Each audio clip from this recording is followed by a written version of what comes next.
Assalamualaikum warahmatullahi wabarakatuh. Selamat, eh, mungkin ya ini selamat pagi menjelang siang ya.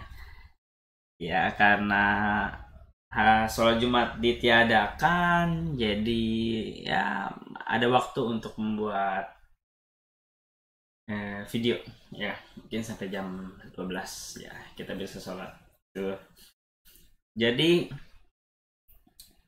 ini asistensi, oke. Sebelumnya perkenalan dulu ya kita. Jadi perkenalan, nama gue Muhammad Faisal. Ya, Muhammad Faisal, Ilmu Ekonomi 2017, asisten statistik kelanjutan. Nah, dalam pertemuan ini kita akan membahas yang berkaitan mostly dengan chi-square. Ya, hal-hal yang berkaitan dengan chi-square. Apa itu chi-square? Hah? Kai apa? Waduh. Square. Apa yang dikuadratkan? Nah, kenapa eh, muncul chi-square? Dari mana? Dan itu yang akan kita bahas. Dah. Sebelum itu untuk eh, intermezzo, jadi eh, agar lebih semangat lah ya. Jadi teman-teman yang mungkin sekarang berada di daerah atau sudah berada di rumah masing-masing, ya semoga sehat-sehat saja dan selalu menjaga dirinya dan keluarganya dari virus corona, dan semoga kedepannya bisa kondusif ya, kita bisa kuliah seperti biasa dan kita bisa tatap muka ya, kuliah tatap muka itu karena lebih efektif ya, baik asistensi maupun perkuliahan dengan dosen. Jadi untuk yang eh, di daerah atau untuk yang nggak punya kuota, jadi mungkin memang itu menjadi suatu kendala. Jadi kali ini dan mungkin akan seterusnya gue nggak online ya, jadi mungkin gue akan upload aja ke YouTube, YouTube video. Nah, dan juga nggak streaming, jadi ya bisa nonton kapanpun. Dan juga ya jangan lupa untuk disimak secara keseluruhan. Nah, jadi ini untuk menemani aja ya teman-teman yang di rumah, bisa sambil ngedengerin, bisa sambil duduk dan minum kopi atau minum teh ya, terserah. Jadi ya sambil menemani aja karena tapi jangan lupa bawa juga kalkulator ya, disiapkan kalkulator, dan apabila ingin mencatat ya diharapkan untuk persiapkan dulu. Ya, silakan. Oke, ini terbuka ya bagi yang untuk kelasnya Bururi atau yang lain, ya silakan ya, yang ingin menonton silakan saja, bebas di YouTube. Tapi kenapa membahas hal ini dan kenapa nggak hal lain? Karena kita sudah membahas ANOVA ya, ANOVA two way with interaction. Jadi sudah F distribution sudah termakan lah sama asistensi kita. Kita sudah belajar itu, kita sudah ngerti lah ya masalah dengan masalah ANOVA, baik yang without interaction, with interaction, one factor, two factor, semuanya, semua. Tapi kalau misalnya butuh videonya lagi ya komen aja, bilang bahwa kak, gue masih belum ngerti nih ANOVA, tolong bikin videonya lagi, nanti gue kalau misalnya banyak yang minta gue bikin lagi gitu. Jadi santai aja. Nah, kita mulai aja ya. Jadi dalam statistika, parameter yang menjadi kepentingan kita itu beragam. Ya, biasanya itu adalah X bar atau mu, di mana merupakan rata dari sampel maupun populasi yang biasanya kita cari ataupun kita estimasi dari sampel ke populasi atau diuji ya. Jadi yang biasa contoh lah, misalnya ANOVA menguji misalnya ada 4 populasi. Apakah rata populasi 1, populasi 2, populasi 3, dan populasi keempat memiliki rata yang sama atau tidak. Itu kita cek ya, baik one factor ataupun two factor. Nah, jadi kalau dalam hal ini, parameter yang menjadi kepentingan kita adalah variance. Khususnya kita melakukan inference. Ya, sebentar. Mouse-nya mati. Inference. Jadi, statistikal itu kan ada dua ya. Kalau dibagi itu ada descriptive and inference. Jadi, kalau descriptive itu hanya menyajikan data saja, ya, tanpa melakukan analisis lebih lanjut. Tapi kalau inference itu kita melakukan analisis lebih lanjut, biasanya melakukan estimasi, melakukan uji, inference conclusion dari sampel ke populasi. Tapi dalam hal ini adalah variance. Nah, masih ingat nggak perbedaan variance dari sampel dan populasi? Perbedaan antara variance sampel itu kan tandanya S kuadrat ya. Kalau dari populasi itu sigma kuadrat. Oke. Nah, jangan lupa itu ya. Jadi biar nggak kebalik-balik. Itu menunjukkan yang satu itu variance dari sampel, di mana sampel-sampel dari suatu populasi kita ambil datanya, kita dapatkan variansinya. Nah, itu S kuadrat. Kalau misalnya varians ya secara keseluruhan populasi, jadi seluruh jumlah data populasi yang kita miliki, kita cari variansinya, itu merupakan variansi populasi sigma kuadrat yang merupakan representasi full populasi. Jadi kita ingin menganalisis kedua hal tersebut dan membutuhkan yang namanya chi-square distribution. Nah, ini yang tadi gue sebutkan, chi-square. Walaupun ini seperti kayak X ya, atau memang ini disebut sebagai chi, nggak tahu juga. Tapi biasa juga orang sebut sebagai chi-square.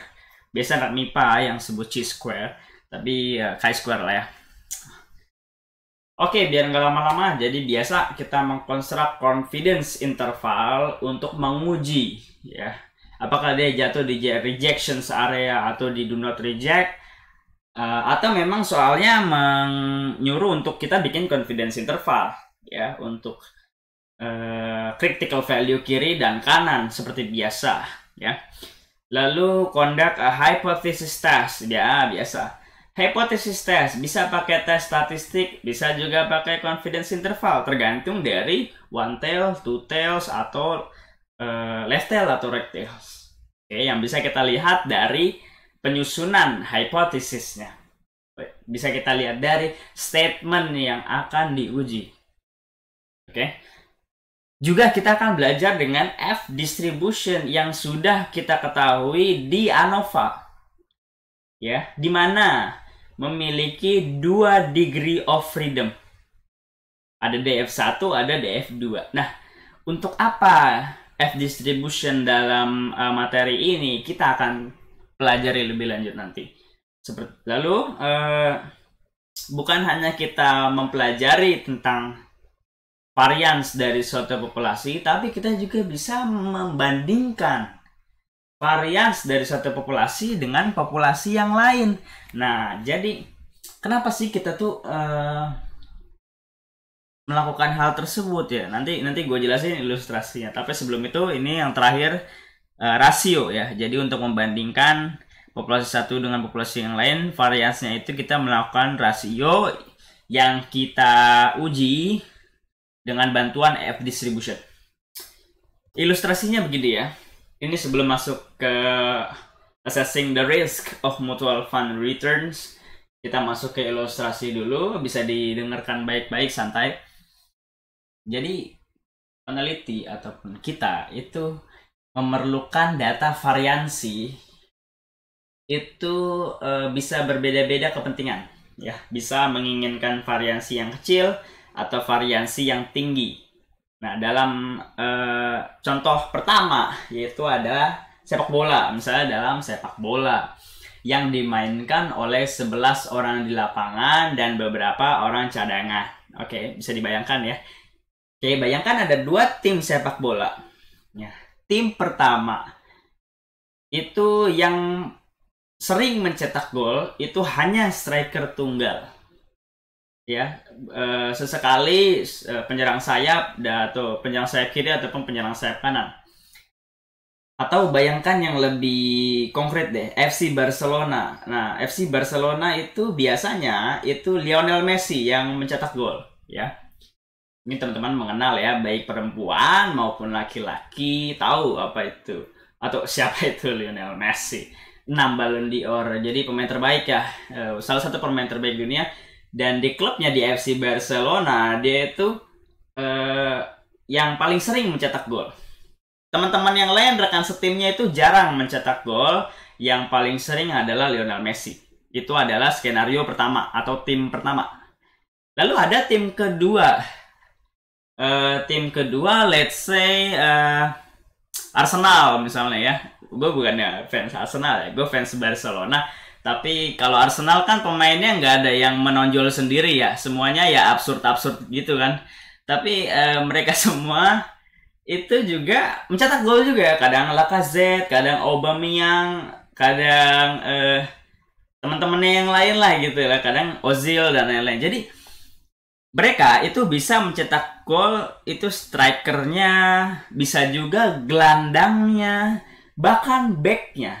Nah, jadi apa poinnya? Yang pertama, itu variansi dari pemain. Tim pertama nih ya, variansi dari pemain yang mencetak gol itu kecil. FC Barcelona ya kecil, kalau nggak Lionel Messi, ya misalnya Luis Suarez atau Antoine Griezmann ya kayak gitu-gitu aja. Tapi kalau Arsenal ini tinggi ya. Kenapa? Karena pemainnya kualitasnya menyeluruh. Ya, bisa jadi strikernya, bisa jadi gelandangnya, bisa jadi pemain belakangnya. Nah, lalu dalam hal ini kita pengen varians tinggi atau varians kecil yang bagus dalam sepak bola. Kira-kira gimana?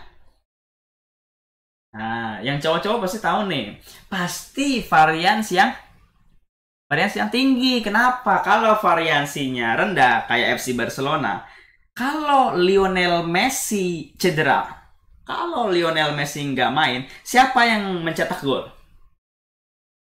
Mungkin bisa yang lain-lain mencetak gol, tapi probability-nya kecil. Kenapa? Karena Messi sering dan sudah terbukti juga dengan data yang ada gitu ya. Ya jadi sangat bergantung, itulah ketergantungan pada Lionel Messi. Sedangkan tim kedua misalnya Arsenal, kalau Aubameyang nggak main ya Lacazette bisa ngegolin, atau Ozil bisa ngegolin, atau Granit Xhaka atau siapa gitu bisa ngegolin. Jadi nggak bergantung kepada satu pemain. Jadi kita menginginkan variansi yang tinggi dalam hal mencetak gol agar tidak memiliki ketergantungan terhadap pemain tertentu. Oke, itu adalah skema pertama, ilustrasi pertama. Ilustrasi kedua adalah ini, langsung masuk ke materi. Dalam hal di chapter 3, kita mengingat kembali dalam hal annual return, ada dua skema ya, pakai metals fund atau income fund. Dengan memiliki rata-rata return 24,65% dan 8,51%. Tapi, walaupun metals fund relatif lebih tinggi rata returnnya, tapi standar deviasi dia juga lebih tinggi dari income. Jauh lebih tinggi. Jadi apa? Yang dimaksud di sini, oke, kita dapat tinggi nih rata return dari metals fund itu 24,65%, tapi kadang kita bisa dapat minus jauh. Nah, jadi apa sih standar deviasi? Standar deviasi adalah suatu nilai yang merupakan perbedaan setiap nilai dengan rata-rata. Oke. Nah, perbedaan. Jadi kadang-kadang bisa nilainya itu ya kalau diperkirakan 24,65% plus 37,13%. Jadi bisa plus ya. Bisa juga minus. Nah, kalau dia minus, kita bisa rugi berapa tuh? Minus 13. Bisa kira-kira minus 13% kita bisa rugi. Tapi kalau di income, kita bisa dapat plus 19% atau minus 3%. Nah, kira-kira teman-teman pilih yang mana? Tergantung tipe investornya. Tapi poinnya adalah standar deviasi di sini adalah resiko. Assessing risk. Dalam investasi kita ingin gimana? Kita inginkan yang konsisten, ya kan? Kalau memberikan return yang positif, konsisten, positif terus, ya kadang positif tapi menurun sedikit. Misalnya 5%, 5%, 5% jadi 5,03%, ya kan? 5,017% atau 4,9% gitulah ya. Ya kayak pertumbuhan ekonomi Indonesia tuh ya, kayak gitu. Nyindir sedikit. Lanjut. Jadi lanjut aja lah ya, ngapain ngomongin. Nah, tadi ya, min itu evaluate the reward, standard deviation itu assess the risk. Maka kita fokus ke standard deviation sekarang. Tadi udah dibilangin ya bahwa we assessing the risk with atau using standard deviation. Maka kita construct confidence interval gitu. Ini kan secara sampel. Kira-kira kalau dalam populasi atau dalam kenyataan atau dalam apa ya? Dalam populasi berapa jatuhnya itu standar deviasinya gitu loh dari proyeksi sampel ke populasi menggunakan confidence interval. Agak rumit tapi kita akan pelajari lebih jelas nanti, lebih spesifik, oke? Oleh sebab itu kita pakai distribusi chi-square, ya. Kita melakukan inference, ya. Apakah misalnya suatu varians, apakah variansnya berada pada titik tertentu yang spesifik, apakah lebih dari satu titik tertentu atau kurang dari satu titik tertentu seperti biasa. Tapi kita melakukan dibantu dengan distribusi chi-square. Lanjut. Untuk tes statistikanya itu menunjukkan perbandingan antara varians dari sampel dan varians dari populasi. Hanya saja dikalikan N-1. Nah, ini mengingatkan kita dengan banyak hal ya. Dengan sum of square between atau ya kan? Mengingatkan kita, atau kita mencari S-pool dari two population, ya kan? Masih ingat tidak ya, angka ini mengingatkan kita nih. Tapi kali ini dibagi dengan varians dari populasi. Itulah tes statistikanya untuk menguji ya. Jadi N-1 dikali varians dari sampel dibagi varians dari populasi. Yang biasanya terdapat di hipotesis testing varians ini. Lalu degree of freedom-nya itu mengikuti N-1 ya, seperti banyak hal lain. Di T misalnya itu N-1 degree of freedom-nya, dimana N itu adalah sampel, number of sample. Nice ya. Oke.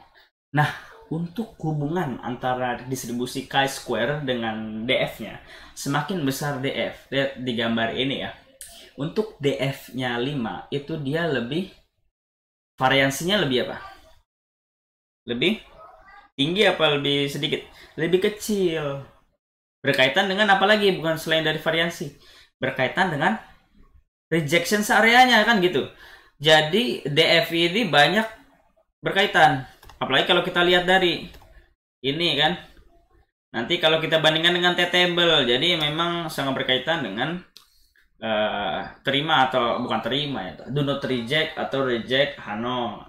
Lihat sini, kalau misalnya DF-nya semakin besar, maka dia semakin mendekati ke distribusi normal. Kenapa? Karena ia mengikuti central limit theorem ya. Untuk tuh, kalau ini kan N-nya 5, oh enggak, N-nya 6, untuk N-nya 11, kalau N-nya 21, kalau N-nya 30, makin lama dia makin mirip distribusi normal. Oke.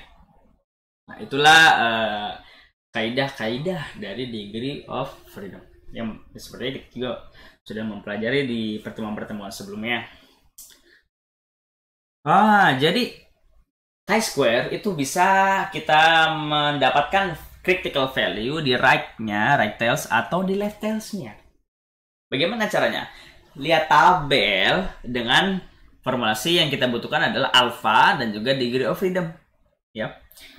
Kalau right tails dia chi-square, alpha, dan degree of freedom. Kalau left tails, chi-square 1 minus alpha. 1 minus alpha. Nah, kalau right tails itu alpha. Kalau left tails itu mana sih? Nah, kalau left tails itu 1 minus alpha. Kita contohkan ya. Oke, kita contohkan. Misal, nih. Kita punya DF 10. Jadi N kita berapa? 11 ya. Dan alfanya itu misalnya 5%. Oke. Alfanya berapa? 5%. Oke. Nah, maka right tailsnya berapa? DF 10, alfa 5%, 18,307. Alright?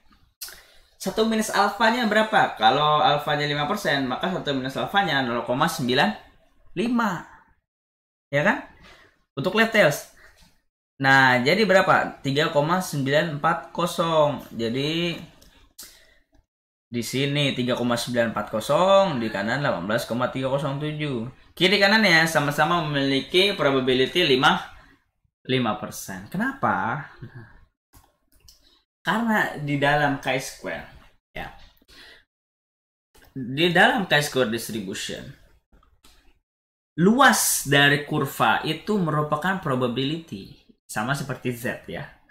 Jadi nilai chi-square tabelnya itu yang ada di dalam tabel itu hanya merepresentasikan critical value-nya atau ya horizontal saja yang suatu titik. Jadi suatu titik aja ya, suatu titik X misalnya. Tapi di sini suatu titik chi-square.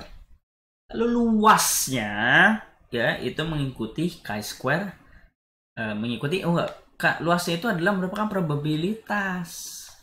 Yang pasti ada formulasinya tersendiri, formulasi dari grafik atau ya grafik probability ini. Tapi karena kita diberikan tabel ya alhamdulillah. Padahal sebenarnya pasti itu formulasinya panjang. Seperti distribusi normal kan juga punya formulasi sebenarnya ya. Jadi tabel itu sebenarnya hanya membantu kita. Oke, next, nggak usah banyak terlalu detail ya. Nanti akan dapatkan juga di ekonometrika ya, mungkin cross section panel data untuk mempelajari PDF CDF ya. PDF itu probability density function, CDF itu cumulative distribution function. Oke. Nah, kita lanjut ya. Nah, untuk construct confidence intervalnya itu bukan tadi tuh. Bukan langsung melihat chi-square-nya, bukan. Ya, itu hanya mengetahui misalnya membandingkan antara tes dengan tabel. Nah, itu bisa. Tapi kalau untuk confidence interval, kita masih butuh yang tadi N-1 dikali variance dari sampel dibagi. Untuk yang kiri dibagi dengan chi-square alpha. Yang kanan chi-square 1 minus alpha. Nah, bagaimana tuh kalau misalnya kita lupa? Mungkin kalau di ujian yang biasa mungkin ada formulasinya ya. Nah, jadi untuk yang ujian biasa mungkin ada formulasinya di belakang lembaran ujian. Tapi kalau karena di sini nggak ada, jadi cara mengingatnya mungkin gini.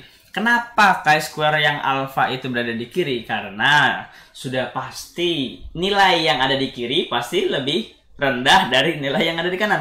Jadi pembaginya harus besar. Chi-square alpha itu pasti nilainya lebih besar dari chi-square 1 minus alpha. Ya nggak? Agak susah gitu. Enggak kan? Ya, pastilah ya. Yang alpha ya pasti lebih tinggi dari 1 minus alpha. Karena nilainya tinggi, jadi suatu nilai yang dibagi dengan nilai yang tinggi maka dia semakin kecil. Dibagi nilai yang relatif lebih rendah maka dia relatif lebih besar. Makanya dia right, maka dia left gitu. Oke, dapat ya sense-nya ya. Itu hanya cara mengingat saja. Jadi mungkin berbeda orang memiliki berbeda teknik. Tapi mungkin itu juga bukan secara filosofis ya. Yang sebenarnya demikian, tapi itu cara mengingatnya atau cara mencek ya correction ya, mengoreksi. Jadi berarti kita membutuhkan apa? Variance dari sampel. Kita membutuhkan sample size. Kita membutuhkan alpha. Kita membutuhkan degree of freedom yang bisa dicari ya. Oke. Langsung aja. Kita ada N10, S 37,13%. Nah, berarti ini apa nih? Metal fund atau yang income tadi. Ini kayaknya metal nih. S-nya tinggi ya. Berarti degree of freedom-nya berapa? N minus 1, 9. Alright, 9. Nah, alfanya berapa? Biasa alfa, ini sini for 95%, berarti alfanya 5%. Dibagi 2. Alright, jadi 0,025. Alright. Nah, kenapa alfa per 2? Karena dia tuh tells kita cari confidence in interval. Jangan lupa, kita cari confidence interval. Jadi alfanya dibagi 2 ya. Jadi tadi kan 5%, bagi 2 jadi 0,025 dengan degree of freedom 9, right? Nah, terus kalau misalnya berarti ini apa nih? Left tail atau right tails? Dipakai untuk nggak tahu ya, nanti ya, di bawah. Nah, untuk yang 1 minus alpha, karena tadi 0,025, maka sisanya 1 dikurang 0,025 yaitu 0,975 dengan degree of freedom sama. Nah, kalau kita lihat tabel ya. Kita lihat tabel. Aduh, agak belum dipersiapkan tapi it's okay. Teman-teman juga bisa lihat juga ya. Bisa ya, ditunggu. Silakan teman-teman lihat tabelnya. Oh ya, by the way, gue ngerekam pakai OBS Studio. Ya, biar suaranya lebih bagus lah. Karena dari basic rekaman laptop gue nggak terlalu bagus, jadi gue butuh software tambahan. Ini untuk F ya, ini untuk F. Nah, F udah gue ajarin ya di asistensi sebelumnya. Ini chi-square. Nah, chi-square. Di chi-square ini ya. Nah, yang harus kita pahami, yang harus kita lihat adalah DF-nya. Contoh, let's say DF 9, maka pasti dia di antara ini 9 ya. Antara ini. Tinggal lihat alfanya. Alfanya 5% dibagi 2 0,25. 0,025 ini 19,023. 1 minus alpha 0,975, 2,7. Right? Nah, lanjut ya. Maka angka ini itu belum merepresentasikan critical value kiri, critical value kanan. Confidence intervalnya harus dibuat. Ya. Confidence intervalnya harus dibuat. Yaitu adalah N-1 dikali variance dari sampel, which is 37,13% kuadrat, dibagi, ayo yang mana? Chi-square alpha atau chi-square yang 1 minus alpha? Yang alpha ya, udah jelas di sini ada nilainya. Gue nutupin laptop, nggak nampil di sini. Yang jelas tadi udah ngerti ya. Jadi yang alpha, yang ini adalah yang 1 minus alpha. Oke. Lalu bagaimana caranya kalau kita menguji confidence interval ya? Ya sudah, tinggal lihat H0 atau HA-nya. Berapa besar statement yang diuji. Nah, nanti lebih jelasnya nanti ya. Alright. Jadi ini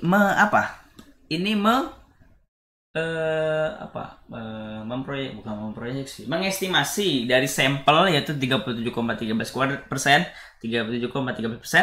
ke populasi itu sekian, tapi ini varian, sedangkan ini deviasi, jadi dibagi. Nah, kalau dimintanya standar deviasi, maka jangan lupa diakarin, bukan dibagi tadi ya, diakarin. Jadi ya salah ya. Varians adalah standar deviasi kuadrat, maka akar dari varians adalah standar deviasi. Nah, dapat sekian. Alright, lanjut. Nah, misalnya ada soal for the income fund, the standard deviation is bla bla bla 11,07. Berapa? 90% confidence interval. Sama.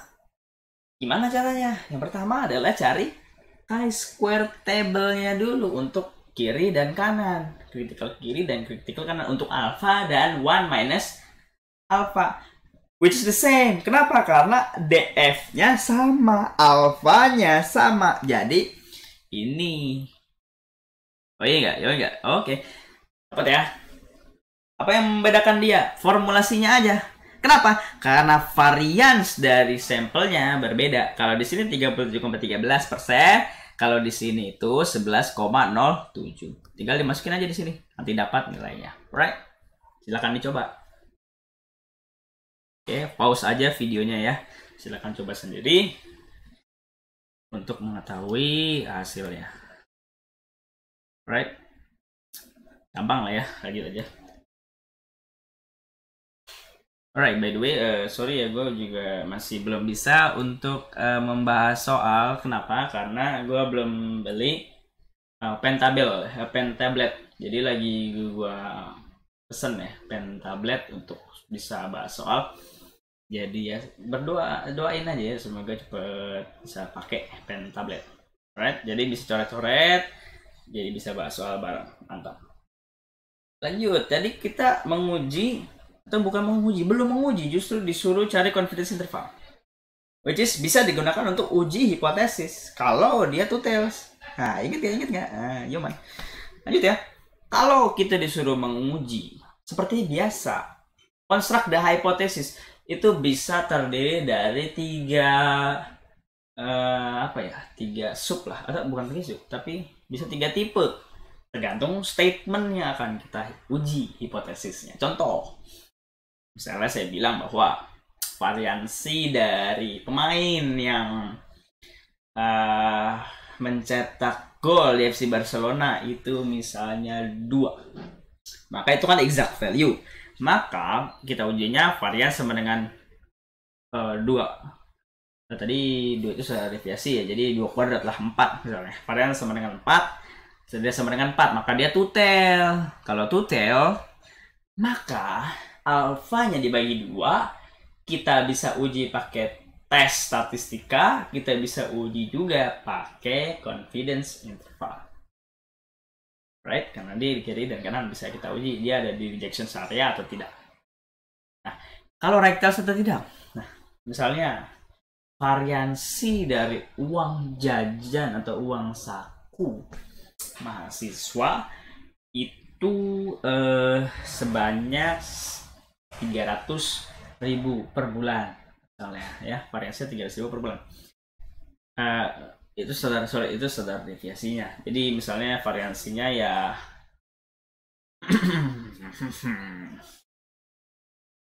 gue hitung aja 300.000 kuadrat 9 kali 10 pangkat 10 gitulah ya. Oke. Let's say just make the hypothetical value. Variansi misalnya saya bilang ya variansi dari uang jajannya lebih dari 300.000 lah. Maka dia lebih dari, more than. Maka left tail atau right tails? More than. Atau sebelum itu jatuhnya di H0 atau HA statement tersebut. Karena dia more than, apakah ada sama dengannya? Equal to? Gak ada. Maka dia jatuh di HA. Dia left tail atau right tails? Tentu right tails karena more than, maka dia right tails. Kita kasih panah misalnya di sini ya. Set, dia right tails. Kalau ini set, dia left tails, right? Kalau left tail ya misalnya less than something. Alright? Kalau misalnya more than and equal to something, nah berarti dia jatuhnya di H0. Jadi statement itu bisa jatuh di H0 dan di HA. Right? And for supporting this statement itu nggak harus kita reject, nggak harus kita do not reject H0. Bisa aja kita reject H0 tapi statementnya kedukung. Kayak tadi misalnya uang jajan lebih dari 300.000. Kalau kita reject H0 maka kita mendukung statement tersebut karena statementnya jatuh di HA. Right? Kalau nggak pakai confidence interval untuk tutel, bisa juga pakai t-test. Chi-square test atau tes statistik yang tadi sudah jelas ya. N-1 varian sampel dibagi varian populasi. Dapat kita bandingkan dengan chi-square tabel. Lalu dia lebih dari atau kurang dari. Nah, nanti visualnya bisa dilihat ya. Mudah sekali. Oke, kita soal aja langsung. We wish to determine the variance written. Nah, dia bilang adalah greater than, lebih dari, maka dia jatuh di HA. Karena dia tidak ada equal to, maka dia right tails karena greater than. Right? So there is the possibility that the variance is less than and equal to, ya kan? 625. So we constructing the test. First we construct the hypothesis, then we test the value of the statistic, and then 10 kita nggak usah terlalu pakai bahasa Inggris lah ya. S-nya 37,13, kita dapat nih 9, ya kan, 10 kurang 1 dikali 37,13 kuadrat dibagi dengan variance nolnya. Variance dari hipotesis value-nya kan 625. Ya udah 625 dapat 19,85. Langsung kita bandingkan mana tuh? Nah, kita bandingkan dengan chi-square tabel. Tadi kan one tail, two tails, one tail, right tail, left tail, right tails. Maka dia pakai alpha. Alphanya berapa? 0,05. Jadi chi-square 0,05 dp 9 yaitu 16,919. Gedean mana? Gedean critical value atau gedean tes statistik? Tesnya tadi berapa? 19. Jadinya 16. Maka dia lebih dari. Karena dia right tails ya. Dia right tails. Visualnya gini. Nah, dia right tails. Nah, dia right tails. Bayangkan ini dia rectals dong. Nah, rectals dong. Nah, ini kan rectals nih. Nah, ini itu adalah critical value-nya, yaitu adalah 16,919. Nah, tes statistik dia lebih dari 16 kan? Dia 19. Maka ada di kiri atau di kanan? Di kanan. Jadi dia ada di rejections area. So we reject H0 gitu. Gitu kenapa reject H0 ya. At the 5, nah ini conclusionnya. At the 5% significance level, the population standard deviation is greater than 25. The client concerned as substantiated by the data, right? Lanjut ya. Gampang nih. Ini one tails, two tails, right? Kenapa tuh? Karena sama dengan dan tidak sama dengan. Makanya kita bisa uji pakai confidence interval, ya kan? Kita bisa uji pakai tes statistika. Mau yang mana? Terserah. Oke, biasanya pakai confidence interval. Ya udah, dapatin apa dulu? chi-square kiri, chi-square kanan, chi-square alpha, chi-square 1 minus alpha. Berapa n-nya? 10. Berapa df-nya? Ya pasti 9. Kenapa? Karena n minus 1. Berapa alfanya? Let's say 5%. So, masih sama ya dengan yang tadi. Maka kita punya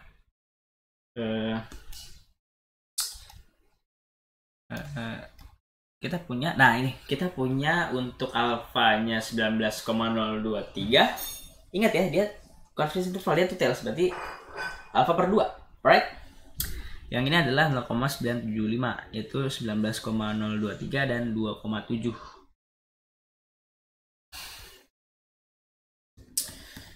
023 gue apalin.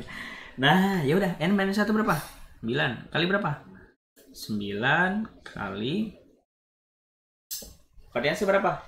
11,07. Jangan lupa kuadrat dibagi dengan berapa tadi?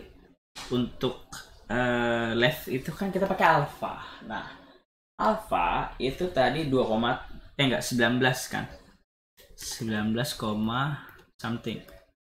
Nah, ini 19,023. Right?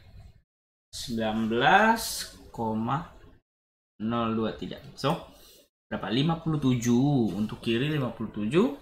Nah, kalian juga sambil ngitung ya.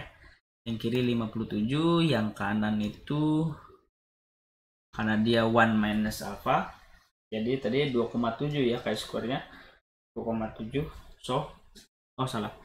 2,7 ininya atasnya itu 9 dikali 11,07 kuadrat.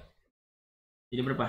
408. Nah, jadi dari tadi 57 ke 408, dia H0-nya ini berada di tengah-tengah, so we do not reject.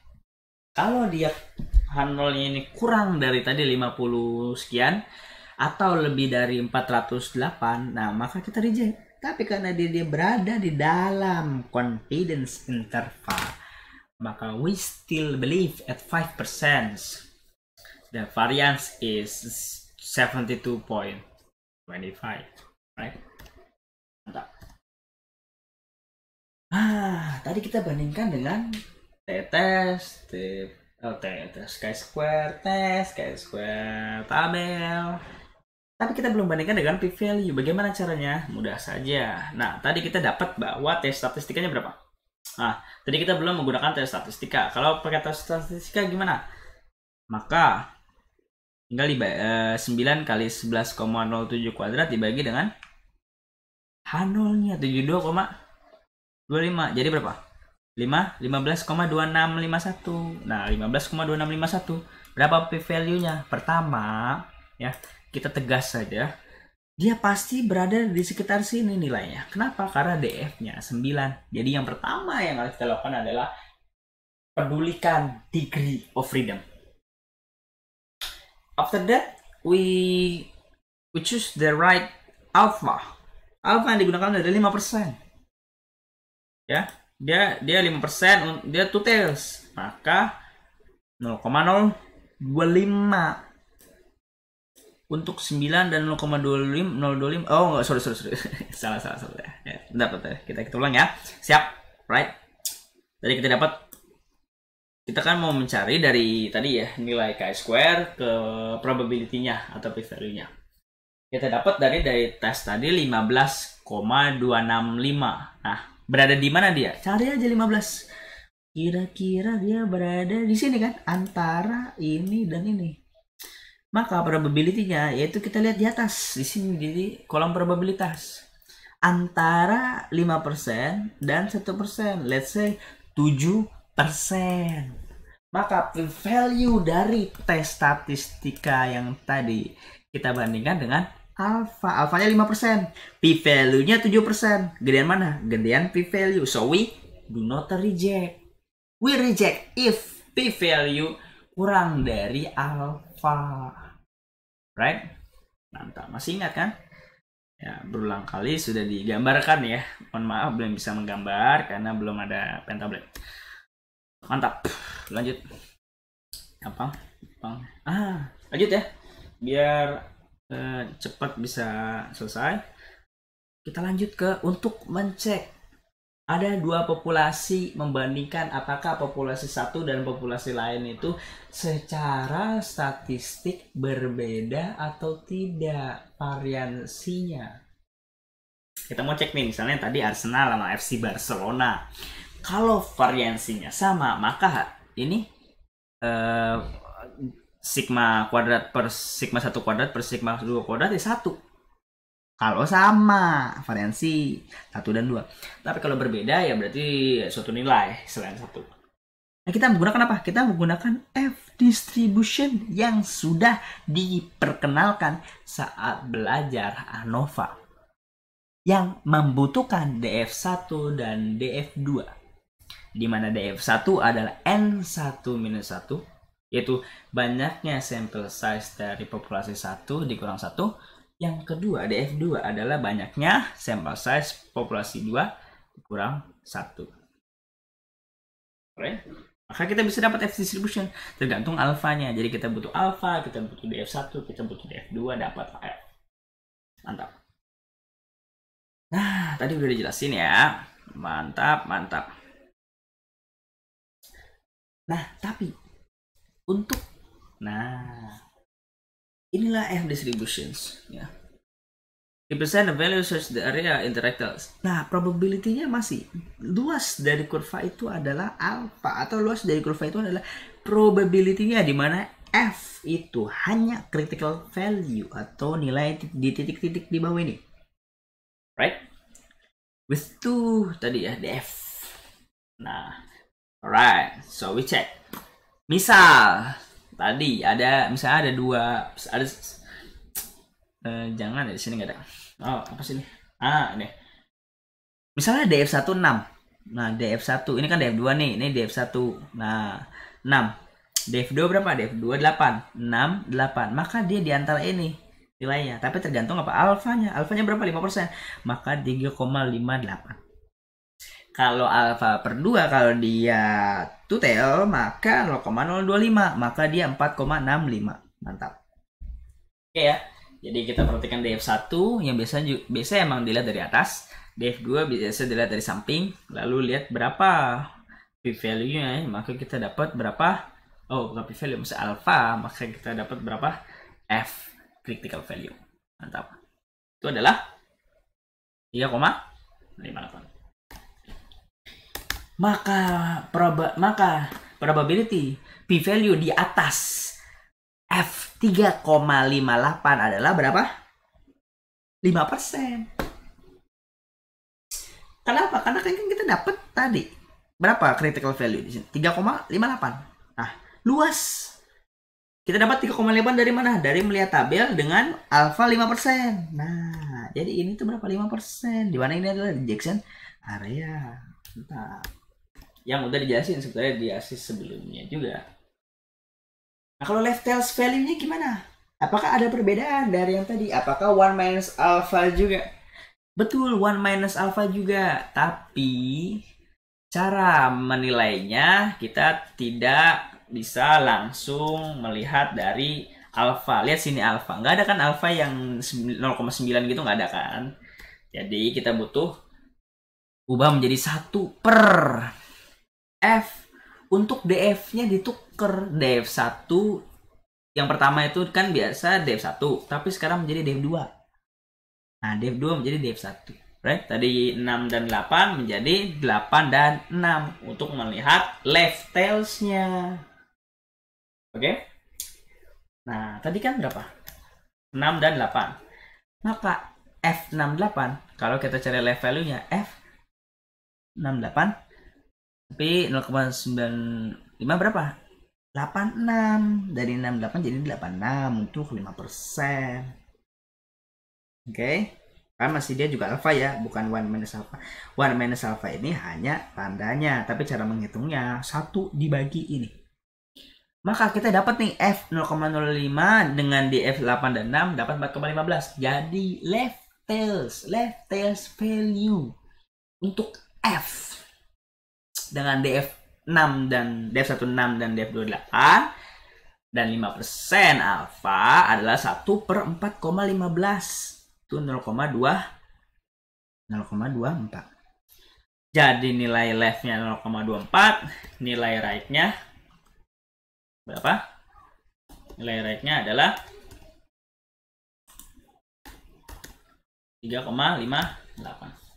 Mantap. Oke, oleh sebab itu kita bisa konstruk confidence interval juga. Ingat tadi hanya mencari nilai atau mencari value. Kalau kita konstruk confidence interval, ya kita butuh suatu rasio dikalikan dengan varians pertama kuadrat, ya varians dari sampel pertama kuadrat dibagi varians dari sampel kedua kuadrat. Dikalikan yang tadi, ya. Untuk left tail kan 1 per F. Tapi 1 per F, ingat di sini nih. Tadi kan kita tuker ya DF1 dan DF2, tapi ini nggak ditukar.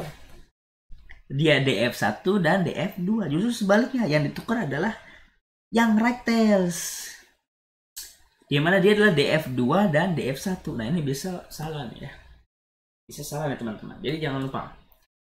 Kenapa? Balik lagi untuk mendapatkan nilai yang lebih besar supaya dia kecil nilainya, jadi dia bisa di kiri gitu lah ya untuk mengingatnya.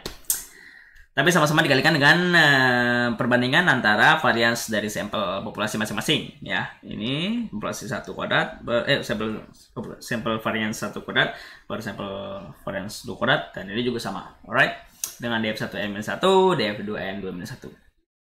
Oke. Jangan sampai kebalik ya. Mantap. Kita menghitung aja langsung. Nah, kita punya nih section 1, section 2, sampel size-nya 111, 116. Maka DF1 10, DF2 15. Right? Sudah cari apa? For a 95% confidence interval. Nah, ya udah. Bandingin aja langsung, ini kan sampel variansnya 182,25 dibagi ini dikali 1 per F alpha df1 df2, right? Jangan lupa ini tuh nggak ditukar, yang ini yang ditukar 10 15 3,06, jadi 1 per 3,06 kali ini perbandingannya dikali juga dengan ini tapi dibagi, salah ditukar tadi 10,15 karena 15,10 jadi 3,52, dapatlah 0,13 dan 1,4. A 95% confidence interval for the ratio of the population variance range from 0.13 to 1.4. Dan 1 berada di dalam, jadi bisa jadi atau ada kemungkinan varians 1 dan varians 2 sama. Walaupun nilainya udah jelas berbeda, tapi jangan lupa sample size-nya juga berbeda. Right? Lanjut. Nah, seperti biasa kita juga melakukan hipotesis testing ya. Ya, kita udah tahu lah ada 3 tipe. Caranya gimana? Nah, kalau dia misalnya sama dengan 1, kurang dari 1 atau lebih dari,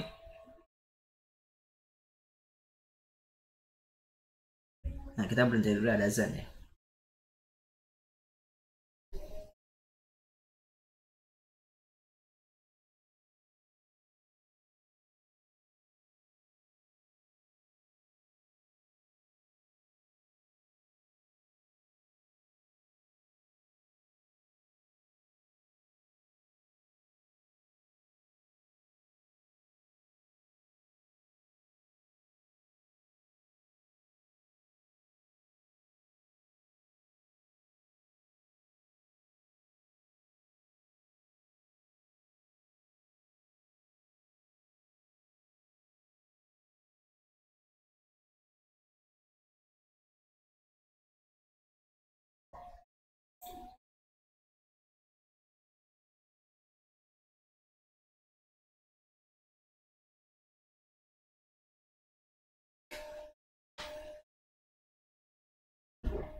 Alright guys, lanjut. Jadi hipotesis testing memiliki ketiga tipe ya, seperti biasa. Ada yang two tail, right tail, atau left tail, yang karakteristiknya sebenarnya sama aja ya. Contoh misalnya, kalau misalnya gue bilang varian 1 apabila dengan varian 1 itu variansinya kurang dari varian 2. Yang mana? Ayo. Two tail, right tail, atau left tail? Kan varian 1 kurang dari, kan tadi kan ngomong bilang kurang dari varian 2, maka dia nilainya lebih kecil dari dia, maka apa? Kurang dari atau lebih dari 1? Kalau yang bawah lebih dari yang atas, kurang dari 1, maka dia left tails. Kan gue nggak tadi bilang equal itu juga kan. Nah, jadi dia left tails gitu ya. Jadi jangan kelibet-libet, kita logisin aja. Mantap. Nah, tapi bedanya kita pakai F dengan tes statistikanya gampang, cuma dibandingin aja langsung. Varian sampel 1 dengan varian sampel 2. Dengan DF1 dan DF2 ini sama N-1, N-2. N-1, N1-1, N2-1. Mantap. Lanjut. Nah, lanjut langsung aja. We want to determine whether or not the variance in the two statistic sections differ. Nah, jadi kalau differ maka kan sama dengan dan tidak sama dengan, maka dia one tails to tails. Gampangnya dia one to tails, maka alfanya dibagi dua. Tapi kalau kita melakukan tes statistik lanjut aja. Tapi pertanyaannya apa? 95% confidence interval ya, bisa juga kita construct confidence interval dong. Tadi kan kita udah belajar. Jadi apa? Sampel variance ya dikali dengan 1 per F dari, ya kan? F dari alpha df1 df2, right? Ketika dikalikan dapat 0,13. Lalu yang kedua adalah perbandingan ini variasi 1 dibagi variasi 2 dikali F alpha df2 df1. Oke. Df2 df1. Dapatlah 1,4.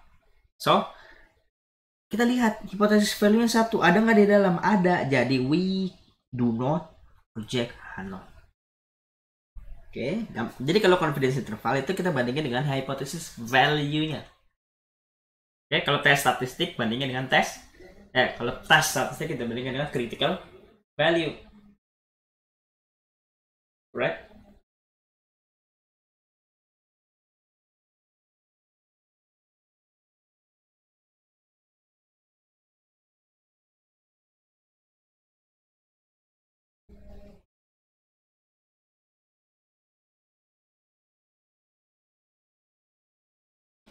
Lanjut ya.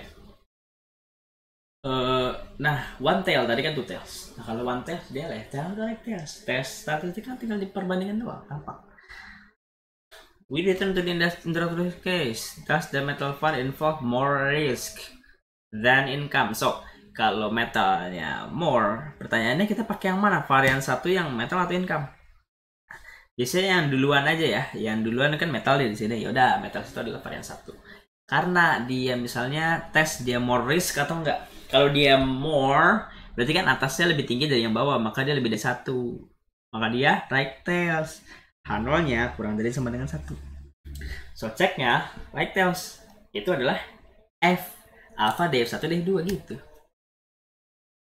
Critical maksudnya itu adalah critical value-nya. Kalau tesnya tinggal dibandingkan saja. Nah kan gitu kan. Tinggal perbandingan aja. Varian 1 dibanding varian 2 dari sampel dapat sekian. Berapa nih? Coba ambil kalkulatornya masing-masing berapa?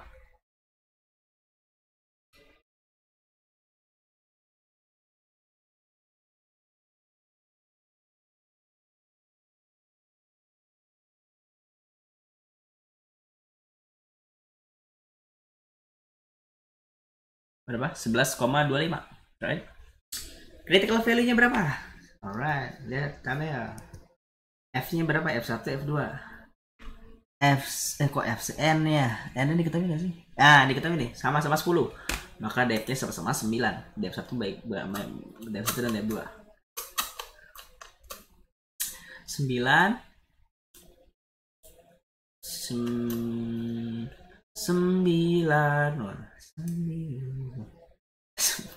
9. Nah, alfanya berapa? Bagi 2 nggak? Enggak. Alfa 5%. Maka 0,05.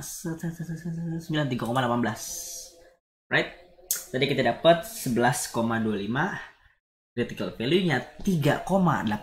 Maka dia sudah jelas dia lebih dari critical value. So we inject 0. Mantap. Udah ya? Oke, karena sudah 1 jam, nanti untuk ini untuk selanjutnya ya. Ditunggu aja mungkin habis zuhur ya. Sampai berjumpa lagi. Terima kasih banyak yang sudah